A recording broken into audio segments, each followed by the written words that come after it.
Maayong hapon. Nabasa lang nako sa una, nalimot nako kinsay source. Mao ni. Shared grief is half the sorrow. Nindot kaayo na mga igsuon.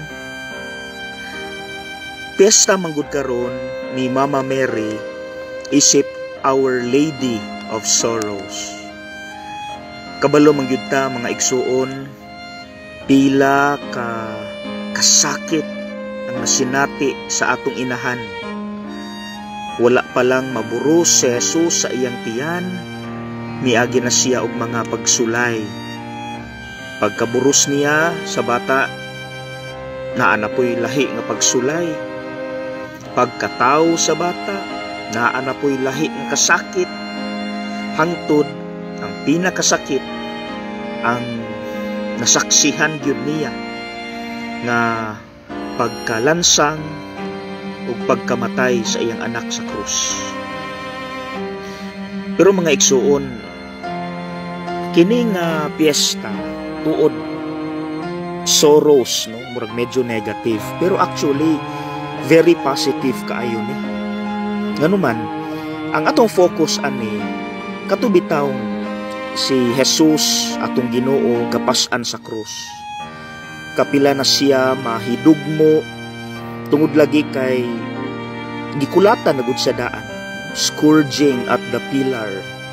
Giayo na siya og bunal, gikulatan na siya ayo. Dayon gipapas-an dayon siya sa bugat kaayo nga krus. But you know what?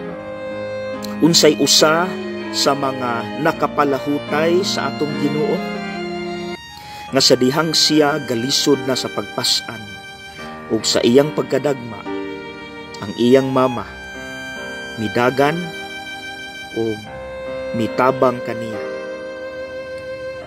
mipabakod kaniya. Pero uban sa mga pulong ni ako nak, ania si mama, ubanan ka nako, I am suffering with you. That is what we mean by shared grief is half the sorrow. Maunang nilahutay ang atong Ginoo padulong sa Kalbaryo tungod kay giangkon sa iyang mama ang katunga sa kasakit sa atong Ginoo. Mga igsuon, unsaon nato ni pag-apply sa ato ang kinabuhi, ilabi na sa ato ang mga relationships. Kita na amang gyud tay mga problema, na atay mga kasakit, no, nga makahilak gyud ta tungod sa kabugat. Nang nindot kaayo mga igsuon nga naatay amigo nga kanang kun atong padaygan sa atong problema, dili bitaw ta bugal-bugalan lang. Kun dili ka na gyung maminaw og mo empathize, no, kanang mubati gyud sa ato ang kasakit, kanang muhilak kuyog nato, kanang muantos kuyog nato.